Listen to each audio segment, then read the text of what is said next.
लेकिन जो एक्टर बन रहा है मेरे ख्याल में वो बहुत मेहनत करता है। जो एक्टर बनता है उसने लाइट भी समझनी है, उसने कैमरामैन को भी समझना है, मतलब सबके साथ उसने चलना है। तो फिर वो मेरा नहीं ख्याल कि वो बेचारा इजी काम करता होगा, उसको बहुत मेहनत करनी पड़ती है। मेहनत की ज़रूरत है, मेहनत के बगैर तो कुछ भी नहीं है।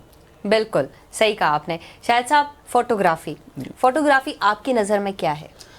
मेरी नज़र में तो सिर्फ ये है कि देखिए, मैं जब तस्वीर को खींचता हूँ ना, बेशक मैं आप किसी इवेंट पे मुझे देख लें, मैं इवेंट पे भी अगर किसी की तस्वीर लेता हूँ ना, तो मैं कहता हूँ ये एक तस्वीर ना हो, ये एक स्टोरी हो। मतलब आपने एक स्टोरी बनानी है। मैं अब्दुल्ला हारिस लाहौर के फ़ोटोग्राफ़र हैं। मैं उनका नाम हमेशा इसलिए लेता हूँ कि जब उनके कमेंट्स के ऊपर भी मैंने वहाँ पे लिखा था कि यार आप मेरी नज़र में बहुत बड़े आदमी हैं, क्योंकि उनकी तस्वीर जब आप देखेंगे ना तो एक स्टोरी होगी उस तस्वीर के अंदर। अच्छा। हाँ, वो बेशक किसी बूढ़ी औरत को बिठाएंगे और उसकी वो तस्वीर जब लेंगे ना, मैं बहुत डिटेल में देखता हूँ उसको।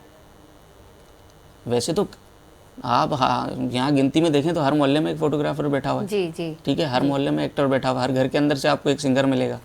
लेकिन असल वो है जो जिसको जैसे मैंने नाम लिया ना, तो किसी को नाम लेने के बाद अगर आप उसकी काम को आप चाहते हैं कि मैं इस जैसा काम करूं, तो फिर वो आदमी है मेरी नज़र में। तो मैं उनको बहुत ज़्यादा जो है ना मैं देखता हूँ, और एक एक डिटेल में उनकी देखता हूँ। वो उसके अंदर एक स्टोरी होती है, आपकी आंख से आंसू भी आ सकते हैं अगर आप उस तस्वीर को गौर से देखेंगे तो।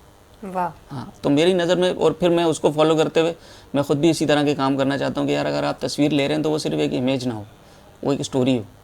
सही। तो बस। और फोटोग्राफर को आर्टिस्ट होना भी पड़ता है, लाजमी है। जैसे आपने स्केच किया और गैलरीज में गए और बहुत सारी चीज़ें भी आपने सीखी होंगी, क्या अच्छे से स्केच बनाना आना चाहिए फोटोग्राफर को? नहीं, ज़रूरी नहीं है। ज़रूरी नहीं है? ज़रूरी नहीं है। देखिए, मैं तो मेरे अंदर तो एक चीज़ थी वो बचपन से ना, हमें टीचर बोलती थी बोर्ड के ऊपर ईद मिलादुन्नबी लिख दो। जी। ठीक है ना, वो जब ईद मिलन पार्टी होती थी तो वो मुझसे लिखवाती थी। तो वो एक अलग अलग ही चीज़ है ना, वो तो उससे उसको फोटोग्राफी से लेना देना नहीं है। लेकिन वो मेरे अंदर थी तो वो चीज़ अलग, वो ये दोनों अलग अलग चीज़ें। फ़ोटोग्राफ़र बनने के लिए आपको जो है ना, आपका जहन खुद होना चाहिए कि यार मैं इस काम के लिए हूँ या नहीं हूँ। खुद ब खुद आपका जहन बनता है।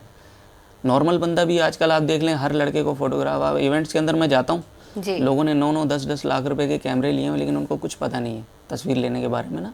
वो लाइट देखते ही नहीं है कि लाइट क्या है। मिरर लेंस कैमरे आ गए हैं आजकल, आपको पता होगा। तो मिरर लेंस कैमरा उन्होंने लिया और उन्होंने ठक ठक ठक ठक वो लगे, उन्होंने लाइट्स ही नहीं लगाई हुई। आप चाइना और इधर उधर जिन लोगों को देखें, मैं तो बहुत ज़्यादा देखता हूँ ना इनको, वो हेलीकॉप्टर के थ्रू जाते हैं, वो जंगल के अंदर 10-10 लाइटें लेके लगा, तो वो पागल थोड़ी हैं। सही। लाइट इस कैमरे के साथ उसका जो है ना 100% उसको होना ज़रूरी है लाइट के साथ। तो लाइट जब लगेगी, क्योंकि ऊपर से लाइट आ रही है, वो ये शेडो बनाते हैं हमारे पलकों के, बहुत सारे बालों के शेड्स आ रहे होते हैं, तो वो लाइट काटती है उसको। कैमरा तो सीधी सीधी तस्वीर लेगा, सारी डिटेल दे देगा वो, चाहे आप 10 लाख का ले लें, 15 लाख का ले लें कैमरा। अगर आपके पास 1.5 लाख रुपए का कैमरा है ना और आपने लाइट अच्छी लगाई हुई, तो उससे बेहतरीन तस्वीर नहीं आ सकती। विदाउट लाइट कुछ नहीं हो सकता, यू मीन टू से? कुछ भी नहीं। अच्छा।